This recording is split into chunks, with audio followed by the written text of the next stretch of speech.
네, 여러분 안녕하세요. 오늘은 14번째 강의 신생벤처의 재무제표에 대해서 한번 알아보도록 하겠습니다. 이번 재무제표는 총 3가지의 과정으로 이루어져 있어서 오늘은 첫 번째 시간이고요. 첫 번째 시간에는 재무제표가 어떻게 구성되어져 있는지 한번 알아보도록 해보겠습니다. 먼저 재무제표란 아마 들어보신 분도 계실 테고 아닌 분도 계실 텐데 흔히 언제 많이 볼 수 있냐면요. 우리가 흔히 매년 3월쯤에 각각의 모든 법인들이 연말에 이제 모든 정산을 다 끝내고 재무제표랑 또는 손익계산서 이런 것들을 만들어서 이제 국가에 공시를 하게 됩니다. 이 공시하는 과정을 통해서 흔히 총회, 주주총회라는 걸 여는데요. 이 주주총회 열기 전에 데이터가 오픈되고 그것들을 보고선 여기 주식에 투자를 할지 말지를 알아보는 시간이 있는데요. 그때 이제 우리가 이 재무제표라는 걸 통해서 기업이 어떤 활동을 해왔고 어떤 상태인지를 파악해 볼 수 있는 대표적인 지표라고 보시면 될 것 같습니다.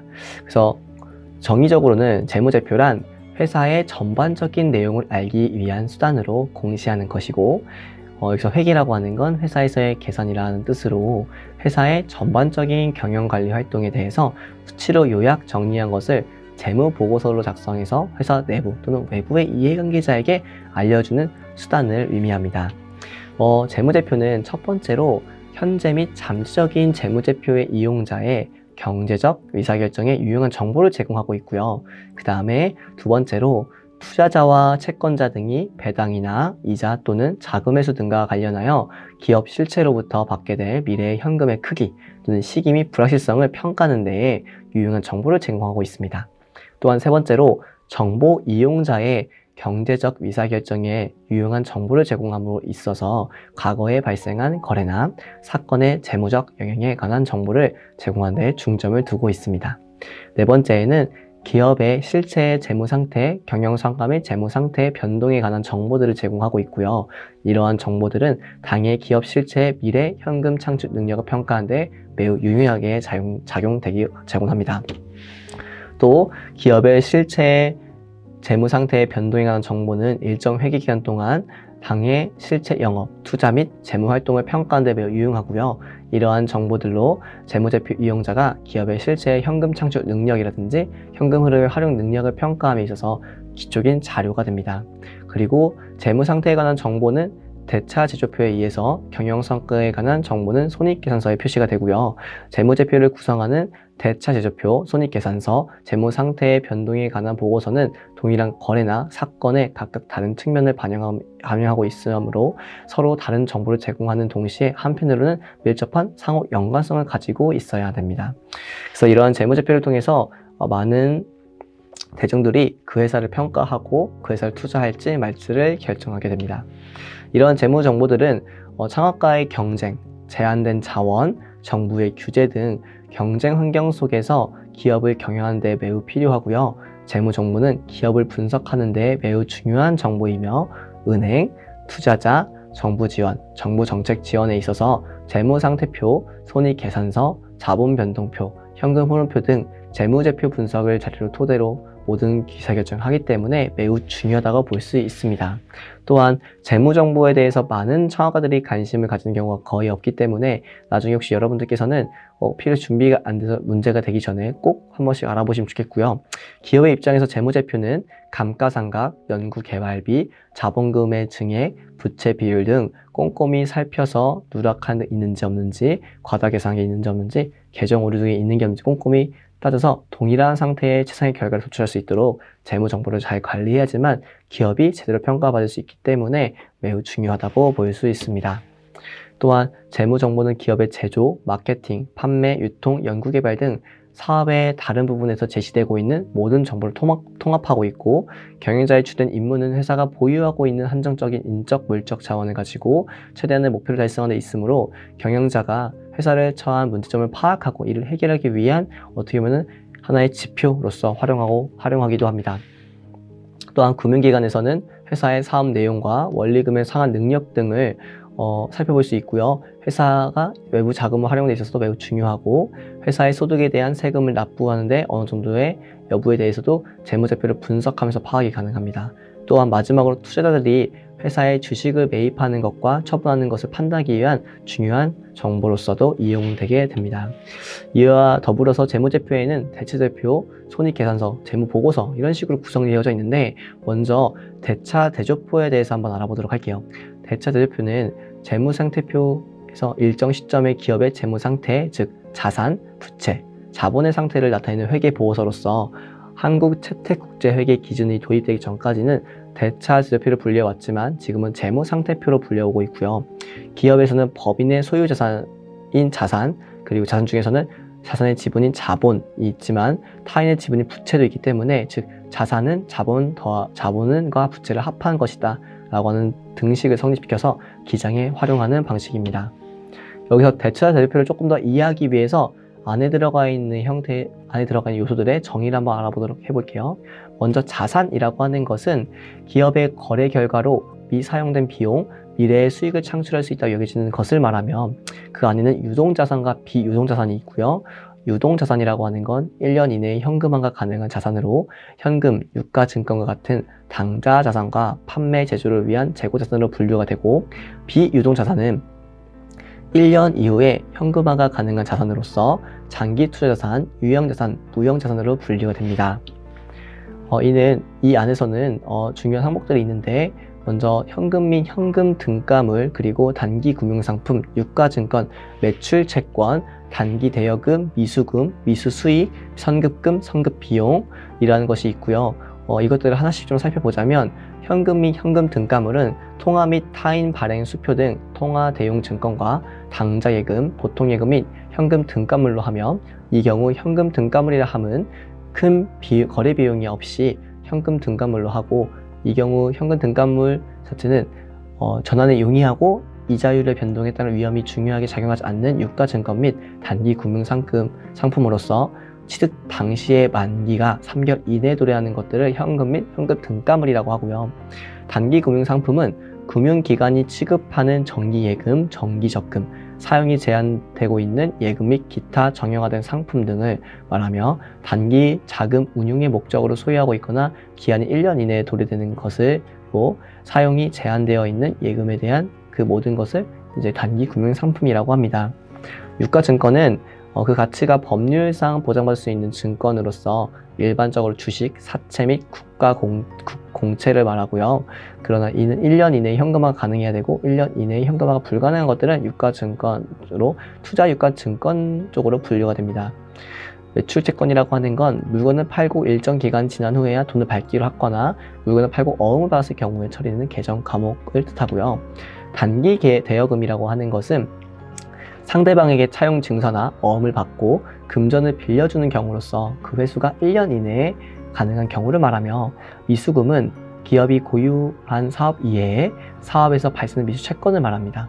미수수익이라고 하는 건 기업이 외부의 용역을 제공하고 그 대가로서 단기에 이루어져야 하는 수익 중 수치하지 못한 수익들을 말하고 선급금은 상품이나 제품을 재고재산 구입하려고 했을 때 납품해서 먼저 이제 대금을 납부하고 한 금액을 말합니다.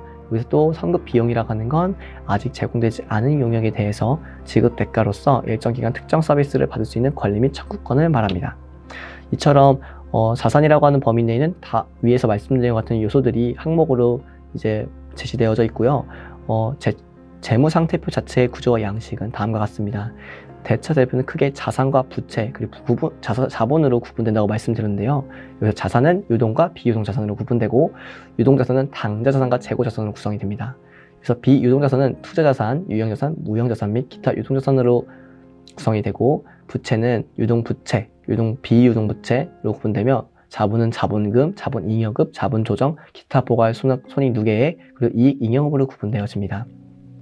그래서 다음 보시는 화면이 일반적인 재무상태표의 양식이에요. 그래서 우리 화면으로 봤을 때에는 좌측에는 자산이 있고요. 그리고 우측에는 부채와 자본이 있습니다. 즉 자산의 총계가 부채와 자본의 총계와 동일해야지만 올바른 재무상태표라고 보시면 될 것 같고요.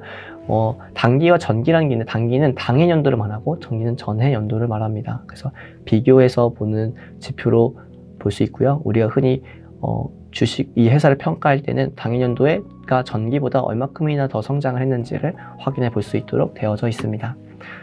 그래서 또한 재무제표 재무제표 안에서의 재무상태표는 유동성 배열을 중시하는데 기재되고 있는 자산과 부채의 항목 배열을 유동성 배열법으로 배열법을 통해서 배치하게 되어 있습니다. 그래서 자산과 부채는 유동성이 높은 항목부터 낮은 순으로 배열하는 것을 원칙으로 하기 때문에 앞선 그림에서 유동성이 높은 것들이 위에 있고요. 아래쪽에는 유동성이 없는 것들을 순서로 매겨주게 됩니다. 그리고 또한 자산은 1년 기준으로 유동과 비유동산으로 분류하게 되고 부채는 1년 기준으로 유동과 비유동 부채를 구분하게 됩니다. 즉 1년이라고 하는 시간 내에 현금화할 수 있느냐 없느냐가 유동과 비유동으로 구분이 된다라는 것으로 알고 계시면 너무 좋을 것 같습니다. 또한 잉여금에 대한 구분 표시도 이제 규칙이 되어져 있는데요. 자본거래에서 발생한 자본 잉여금과 손익거래에서 발생하는 이익 잉여금은 혼동하여 표시되면 안 되고요. 자본거래에서 발생하고 있는 자본 잉여금은 주주들의 배당이 아닌 자본금의 전입이나 그리고 손실에 의한 보전으로만 사용할 수 있으며 손익거래에서 발생하는 이익잉여금은 법적 이익준비금 등을 제외한 배당 가능 이익이어서 주주들에게 배당해 줄 수 있는 재원이 되기 때문입니다. 또한 대체대조표의 항목을 구분하고 통합하는 표시도 규칙이 되어져 있는데요. 자산, 부채, 자본의 항목 중에서 중요성의 원칙에 따라서 대체대조표에는 별도로 항목을 구분하여 표시할 수 있습니다. 그래서 반면 중요하지 않은 항목은 항목의 성격 또는 기능이 유사한 항목에 대해서는 통합해서 표시할 수 있어요. 즉 안에 있는 구성이 꼭 법칙으로 뭐 써야 된다가 아니라 회사의 상황에 따라서 조금씩 변동이 가능하다는 겁니다. 그래서 이는 회계의 효율성과 중요성의 관점에 따라서 정보 이용자들에게 크게 영향을 미치지 않는 항목인 경우에는 통합하여 표시하고 정보 이용자들에게 중요한 정보의 경우에는 따로 구분 표시를 해서 정보 이용자들이 잘못 의사결정하지 않도록 표시할 수 있도록 하는 것을 원칙으로 합니다. 이러한 대차대조표의 유용성과 한계점을 보자면 대차대조표의 유용성으로는 기업의 경제적 자원인 자산과 경제적 의무인 부채 그리고 소유 지분에 대해서 정보를 제공해주고 있고요. 그리고 기업의 유동성에 따라서 장단기의 부채 상환 능력에 대한 정보를 제공해줍니다. 또한 기업의 재무구조의 건전성에 대한 정보를 제공해주고 장단기 계획 등에 대한 정보를 제공해줍니다. 그리고 이에 따른 한계점으로는 역사적 원가에 의해서 재무제표 작성으로 기업의 정확한 실질 가치를 반영하지 못하고 잘못된 정보의 제공으로 잘못된 의사결정을 할 수 있고요. 비계량적인 정보의 탁월한 능력의 경영자, 우수한 연구인력 등의 인적 자원, 그리고 브랜드의 가치 등을 측정하는 데 있어서 평가될 어려움이 있기 때문에 정확하게 반영하지 못하는 단점이 있고 회계 기준에 따른 대체적 회계 처리 방법에 의한 측정과 원가 배분에 있어서 경영자의 주관적인 판단이 개입될 가능성이 매우 존재하기 때문에 어떻게 보면은 회사마다 조금씩 다른 내용들이 있어서 공정하게 평가하는 데서는 어려움이 있을 수 있습니다. 또한 기업의 재무구조가 부실한 경우 이를 은폐하기 위해서 가공된 자산을 증가하거나 부채를 숨기는 부해부채 위험이 존재하고 있습니다. 여기에서 자산에 대한 얘기를 할 때 자산에 대한 설명을 조금 하고 싶은데요. 재고자산이라고 하는 건 기업이 현재 판매를 위하여 생산 중인 자산 또는 생산을 위하여 직간접적으로 소비되는 자산 및 판매를 위하여 보유하고 있는 자산들을 총칭합니다. 그래서 예시로 이런 것들이 있을 것 같아요. 상품, 제품, 반제품, 제공품, 저장품이라는 것이 있습니다. 여기서 상품이라고 하는 것은 판매를 목적으로 구입한 상품, 도착하지 않은 상품, 직송품 등을 말하며 부동산 매매업에 있어서는 판매를 목적으로 소유하는 토지, 건물, 기타 이와 유사한 부동산들을 말합니다. 제품이라고 하는 건 매매를 목적으로 제조한 상품, 그리고 부산물 등을 말하고요. 여기서 상품과 제품이 좀 헷갈릴 수 있는데 판매를 목적으로 하느냐, 매매를 목적으로 하느냐에 조금 차이가 있어요. 그 다음에 반제품에 같은 경우에는 직접 제조한 중간 제품과 부분품입니다. 즉 반만 제작한 제품들이에요. 즉 매매를 하려고 하는데 내가 완전한 제품이 아니라 반만 제조를 했기 때문에 이것은 반제품이라고 볼 수 있고요. 또 제공품이라고 하는 건 제품을 만들기 위하여 소요된 원료나 재료, 그리고 매입 부분의 부품의 미착 원재료를 말합니다. 그리고 저장품은 소모품, 소모, 공구, 기후의 비품, 순유품 등 기타 우리가 실제로 생산하거나 상품 만들 때 쓰여지지 않지만 그에 대한 소모품에 대한 것들을 대비하기 위해서 저장해 놓은 품목들을 말합니다. 그래서 이런 것들을 다 합쳐서 재고자산이라고 부르고 부채라고 하는 건 과거 사건의 결과, 회계의 실체가 부담에 대한 의무, 미래의 자원의 유출이 예상되는 것인데요.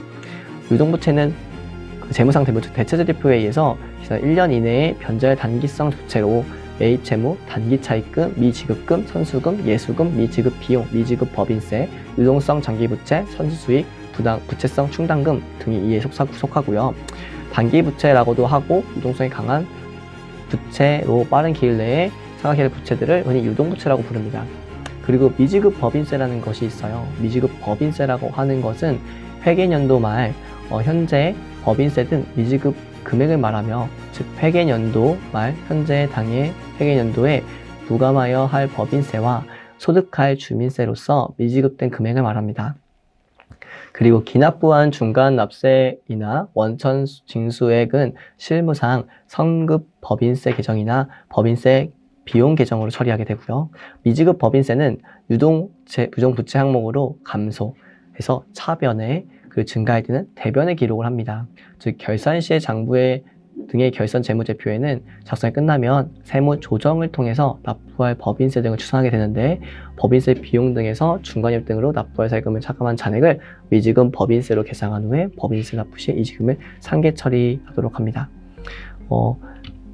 그리고 단기 차입금이라고 하는 건 금전 소비 대차 계약에 의해서 금융기관 등 외부로부터 빌린 채무로서 1년 이내에 갚아야 할 차입금과 당좌 차월을 말하는 것으로, 보통 어음을 발행하거나 사용 증서를 작성해서 금전을 빌릴 때 사용하는 채무이며, 단기 차입금은 유동부채 항목으로 감소하는 차변에 증가하는 대변에 기록한 장기부채는 필요한 운영자금의 조달을 위해서 차입하는 경우 가운데 상환 기간이 대차 대조표 1로부터 1년 이후에 도래하는 것을 처리하는 계정을 말합니다. 또한 출자금이라고 하는 것들도 있는데요. 출자금은 개인 사업자, 조합, 한명회사, 합자회사 등 주식회사에 의해 회사 대표자 또는 출자자로부터 받은 출자 금액을 처리하는 계정이에요. 이에 따르는 내용으로는 자본, 자본금, 자본잉여금, 이익잉여금이라는 것이 있습니다. 여기서 자본이라고 하는 것은 자산에서 부채를 제외한 모든 것을 말해요. 즉 가지고 있는 자금 같은 거죠. 그 다음에 자본금은 소유주나 주들이 기업에 투자한 원금을 말하며, 자본이익잉여금이라고 하는 것은 자본 거래에 의해 발생한 잉여금이고, 이익잉여금은 영업활동에 의해 발생한 이익 중 배당하지 않고 내부에서 보유한 잉여금을 말합니다. 이렇게 한번 오늘 재무제표, 즉 재무상태표라고 하는 것을 알아보았는데요. 앞선 내용들을 한번 다시 살펴보면서 한번 자세하게 좀 더 봐보도록 해보겠습니다. 오늘 배운 내용들 중에서 우리가 일단 재무제표를 이해하게 됐어요. 재무제표는 크게 세 가지를 나누어지는데요. 먼저 재무상태표, 대차 대조표, 두 번째로 손익계산서, 재무보고서라는 게 있다고 말씀을 드렸습니다. 그 중에 재무제표는 어떤 것들에 대한 것들을 제공을 해야 된다는 이유가 있었는데, 첫 번째부터 그리고 7번째까지 있었고요.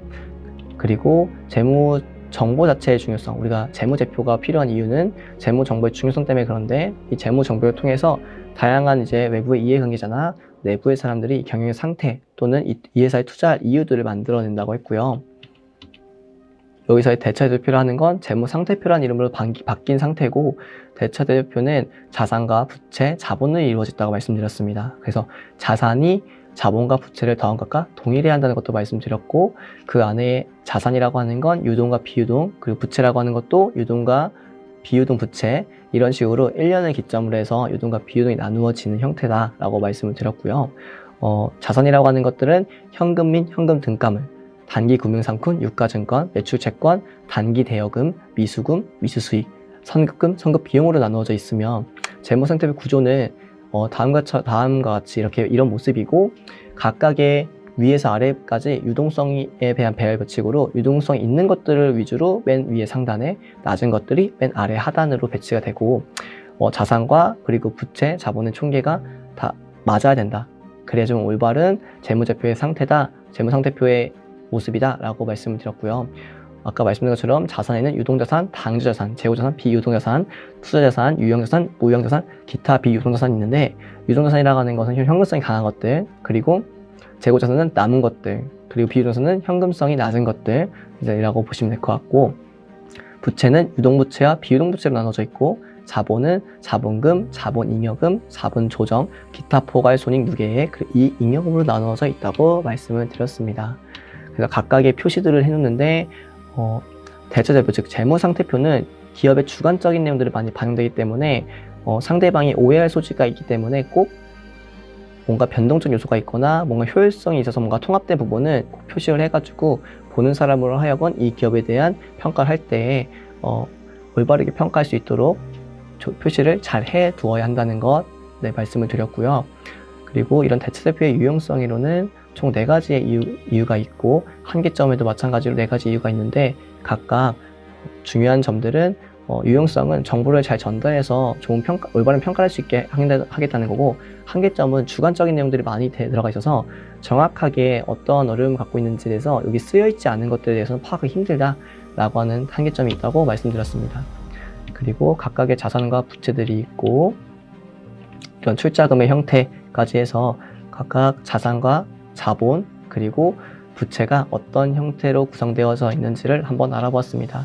이렇게 오늘 간단하게 재무제표와 그리고 재무상태표에 대한 구성을 알아봤는데요. 우리가 다음 시간에는 손익계산서를 한번 알아볼 거예요. 그래서 위 내용들을 잘 숙지하셔서 다음 과정도 잘 들어주시면 감사하겠습니다. 네, 재무제표를 한번 다시 알아보도록 할 건데요. 지금 보시는 화면처럼 재무상태표가 나와져 있습니다. 그래서 흔히 저희가 배웠던 것처럼 자산, 부채, 자본의 구성으로 되어져 있죠. 먼저 자산의 측면을 봐보시면은 유동자산 부분이 가장 먼저 나오고 그 다음에 비유동자산 부분이 다음에 나오게 됩니다. 유동자산의 경우에는 우리가 배웠던 것처럼 현금 및 현금성 자산, 그리고 단기 금융상품, 기타 금융자산, 매출 채권, 기타 유동자산, 그리고 재고재산 이런 순으로 되어져 있고요. 그리고 비유동자산 같은 경우에는 종속 및 관계기업의 투자, 기타 비유동자산, 유형자산, 무형자산 이런 순으로 되어져 있습니다. 그 중에서 유동자산이라고 하는 거는 당좌자산 중에서 1년 내에 현금화할 수 있는 것이거나 또는 재고자산일 경우에는 적당한 수준을 유지하고 있는 재고자산의 경우까지만 유동자산으로 인정이 되고요. 비유동자산의 경우에는 기업의 미래에 관련된 투자 금액 같은 경우에 그리고 나머지 것들이 효율적으로 뭔가 확인이 조금 안 되거나 뭔가 확인할 필요성이 있는 것들, 이런 것들은 비유동자산이라고 합니다. 즉 시간으로 따지면은 1년 이상에 걸려가지고 현금을 할 수 있는 것들을 말하죠. 그 다음에 부채 같은 경우에는 똑같이 유동부채와 비유동부채로 나누어지고요. 순서 또한 유동이 먼저, 비유동이 다음으로 나옵니다. 먼저 유동부채에는 매입채무, 미지급금, 단기차입금, 충당부채, 그리고 비유동부채에는 장기차입금 및 사채, 충당부채, 기타 부채 이렇게 순으로 나눠져 있어요. 그래서 유동부채라고 하는 건 우리 유동자산과 똑같이 1년 내에 상환을 해야 하는 것들을 유동부채라고 해서 하는데 여기서 선수금이나 선수익 같은 경우에 제외가 됩니다. 그 다음 비유동부채의 경우에는 1년 이상 이제 상환을 해야 되는 것들인데 주로 차입금, 전환사채 등이 이런 비유동부채에 해당이 되면 시간에 따라서는 퇴직급여 충당부채 같은 경우에도 비유동부채를 증가시켜주는 요인이 됩니다. 그 다음 자본 같은 경우에는 자본금, 자본잉여금, 기타 자본항목, 이익잉여금 이런 순으로 구성되어져 있는데요. 주주의 투자 금액에서 자본금 플러스 자본잉여금을 해당이 되고 또는 설립 이후에 누적된 손익 같은 경우에는 이익잉여금이란 이름으로 이제 자본에 이제 누적이 되기 시작합니다. 그래서 우리가 흔히 재무제표, 즉 재무상태표 안에서는 자산과 부채, 자본이 어떤 구성으로 이루어져 있는지 알아볼 수 있고요. 우리 나와 있는 그림처럼 자산은 부채와 자본의 합계와 동일해야지만 이제 잘 짜여진 재무상태표라고 볼 수 있습니다. 만약 이게 다르다면 우리가 회계 또는 재무를 관리할 때 잘못 관리한 걸로 인정이 돼서 신뢰성을 잃거나 또는 주주들에게 주주를 배당이나 이런 것들을 잘못하게 돼서 문제가 발생할 수가 있어요. 그래서 이런 것들을 다시 한번 더 알아보면 좋고요. 재무제표에서 중요하게 봐야 할 점은 첫 번째로 기업의 안정성입니다. 재무상태표의 부채, 자본을 참고해서 구한 부채 비율이 기업의 안정성을 보여주는데요. 일반적으로 부채에서 자본을 나누고 곱하기 100을 하면 부채 비율이 나오는데, 여기서 이 부채 비율이 200% 넘지 않는다면 그 기업의 안전 상태, 넘는다면 불안전한 상태라고 볼 수가 있습니다. 다음으로 기업이 많이 보유한 항목을 좀 확인해 보면 좋은데요. 재무상태표에서 기업이 많이 보유한 항목을 통해서 해당 기업의 특징들을 파악해 볼 수 있어요. 예를 들면 사용권자사, 예를 들면 라이센스 같은 거죠. 이런 것들이 많다라고 한다면 물류 창고에 대한 상당히 돈을 쓰고 있다는 의미이므로 물류 분야에 해당되는 기업임을 알 수 있어요. 즉, 재무상태표에서 어떠한 것들이 자산이 있느냐 또는 없느냐에 따라서 그 업이 어떤 업을 중심으로 하는지를 미리 알고선 선택해 볼 수 있다는 거예요. 다음으로 재고자산입니다. 재고자산은 매출 원가의 평균 재고자산으로 구한 재고자산 회전율을 업계 평균치에 비교해 보는데요. 이때 해당 기업의 재고가 많고 적음을 알 수 있습니다. 재고가 많다고 하는 건 그만큼 그 해에 많은 걸 판매하지 못하는 걸로 실적이 별로 없을 수 있거나, 또는 재고가 많다고 하는 거는 그만큼 관리해야 될 비용이 많이 증가하기 때문에 후에 손익계산할 때 문제가 될 수 있어요. 그렇기 때문에 이 부분을 조금 자세히 보아야 합니다. 현금 잔액 관련된 것도 좀 확인해 보면 좋아요. 자산의 현금 및 현금성 자산 항목을 통해서 현금 잔액이 얼마큼 있는지를 확인해 보면 좋은데요. 이를 기업 설립 이후에 누적 손해인 결손금과 비교를 하면서 우리 현금 잔액이 충분한지 아니면 부족한지 알 수 있습니다. 예를 들어서 현금 잔액이 1,400억 원인 경우가 있었을 때 영업 손실이 약 2,200억이라면은 2,500억을 현금으로 메꿀 수 있는지 없는지를 확인해 볼 수 있고, 이것이 1년 이내에 해결이 되는지 아닌지를 판단해서 이 회사의 재정 상태를 확인해 볼 수 있을 것 같아요. 그 다음으로 긍정적인 부채인지 아닌지를 확인해 보는 것이 중요해요. 그래서 모든 부채가 나쁜 건 아닙니다. 왜냐하면 자산 이퀄 부채 자본이기 때문이에요. 그래서 부채가 많다고 해서 자산이 줄어드는 것도 아니고, 부채가 많다 그러면 자산이 오히려 늘 수 있는 가능성도 있습니다. 그렇기 때문에 선수금이나 예수금처럼 긍정적인 부채도 항상 존재를 해요. 그래서 선수금이 있는지 예수금이 얼마큼 있는지 이런 것들을 확인을 해서 긍정적인 부채에 대한 평가를 제대로 하는 것이 좋습니다. 그 다음에 자본 잠식이 되고 있는지도 확인해 보면 좋아요. 자본 잠식에는 두 가지가 있는데요. 부분 자본 잠식과 완전 자본 잠식이라는 게 있어요. 먼저 부분 자본 잠식이라 하는 건 결손금이 생기기 시작해서 자본이 조금씩 감소하기 시작하는 거고요. 완전 자본 잠식은 결손금이 자본 또는 자본 잉여금, 기타 자본 이런 것들을 훨씬 더 넘게 해당이 되는 거예요. 즉 한마디로 부도가 나기 직전인 상태인 거죠. 그래서 이런 걸 통해서 자본의 상태를 통해서 우리가 잠식인지 아닌지를 확인해 볼 수 있습니다. 다음으로 무형자산과 개발비도 체크해보면 좋습니다. 특히나 스타트업이나 벤처기업 같은 경우에는 개발에 대한 비용 투자가 엄청나게 많겠죠. 그렇기 때문에 개발비를 무형자산으로 분류하는 경우가 많은데요. 이에 따라서 무형자산의 양이 얼마큼이나 되는지 따라서 우리가 얼마큼 투자를 하고 있는지를 간접적으로 확인해 볼 수 있을 것 같습니다. 자, 이렇게 해서 한번 재무제표 상태에서의 중요하게 보아야 할 점을 통해서 우리가 어떤 포인트를 알아야 되는지를 알아보았어요. 그래서 꼭 우리가 어떤 재무제표를 보면서 어떤 벤처기업에 어떤 투자를 하거나 또 내가 벤처기업 만들려고 할 때에 다음과 사항들을 잘 신경 쓰면서 하시면 너무 좋을 것 같습니다. 그럼 오늘 강의를 마치도록 하겠습니다. 감사합니다.